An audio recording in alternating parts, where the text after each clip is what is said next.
ଆଦର୍ଶ police ଷ୍ଟେସନରେ ଗୌରବଙ୍କର chargesheet ଦେଖିବା ପରେ ପଲ୍ଲବୀଙ୍କୁ କହୁଛନ୍ତି, ଭାଇଙ୍କ ଏଗନେଷ୍ଟରେ ଯିଏ ସାକ୍ଷୀ ଦେଇଛି ତା ନାଁ ହେଉଛି ଲତିକା ଦାସ। ହେଲେ ଏ ଲତିକା ଦାସ କିଏ ମୁଁ ତ ଜାଣିପାରୁନି।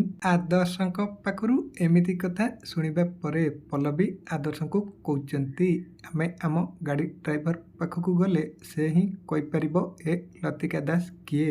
ପଲ୍ଲବୀଙ୍କ ପାଖରୁ ଏମିତି କଥା ଶୁଣିବା ପରେ ଆଦର୍ଶ ଆଉ ପଲ୍ଲବୀ ଯାଇ ଗାଡ଼ି ଡ୍ରାଇଭର ପାଖରେ ପହଞ୍ଚୁଛନ୍ତି। ଆଉ ତାପରେ ପଲ୍ଲବୀ ଡ୍ରାଇଭରକୁ କହୁଛନ୍ତି, ଅଜିତ ତୁ ସେଦିନ ରୁବି ମାଉସୀଙ୍କୁ ପୋଲିସ ଷ୍ଟେସନ ନେଇକି ଯିବା ପରେ ତାପରେ ତୁ ରୁବି ମାଉସୀଙ୍କୁ କୁଆଡ଼େ ନେଇ ଯାଇଥିଲୁ। ପଲ୍ଲବୀଙ୍କ ପାଖରୁ ଏମିତି କଥା ଶୁଣିବା ପରେ ଅଜିତ ଚୁପ୍ ରହୁଛନ୍ତି। ଆଉ ତାପରେ ଆଦର୍ଶ ଡ୍ରାଇଭରଙ୍କୁ କହୁଛନ୍ତି, ଅଜିତ ତୁ ଯଦି ସତ ନ କହି ମିଛ କହିଲୁ ତାହେଲେ ତୋ ଚାକିରି ତ ଯିବ। ଆଉ ମୁଁ ଯେତେବେଳେ ସତ ଜାଣିବି ସେତେବେଳେ ତୋ ପିଠିରେ କେହି ବି ପଡ଼ିବେନି।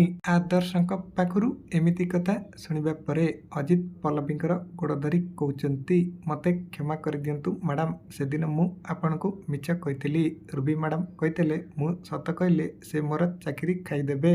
ସେଥିପାଇଁ ମୁଁ ଆପଣଙ୍କୁ ମିଛ କହିଥିଲି। ହେଲେ ସତ କଥା ହେଲା ରୁବି ମାଉସୀ ସେଦିନ ମନ୍ଦିରକୁ ଯାଇନଥିଲେ। ସେ ତାଙ୍କର ଜଣେ ସାଙ୍ଗକୁ ଦେଖା କରିବା ପାଇଁ ଯାଇଥିଲେ। ଅଜିତଙ୍କ ପାଖରୁ ଏମିତି କଥା ଶୁଣିବା ପରେ ଆଦର୍ଶ ଆଉ ପଲ୍ଲବୀ ପୁରାପୁରି ଆଶ୍ଚର୍ଯ୍ୟ ହେଇଯାଉଛନ୍ତି। ତେବେ ଦର୍ଶକ ବନ୍ଧୁ, ଆଦର୍ଶ ଆଉ ପଲ୍ଲବୀ ରୁବିଙ୍କୁ ଘର ଲୋକଙ୍କ ଆଗରେ ଏକ୍ସପୋଜ କରିପାରିବେ କି? ଯଦି ହଁ କମେଣ୍ଟରେ ୟେସ୍ ଲେଖନ୍ତୁ।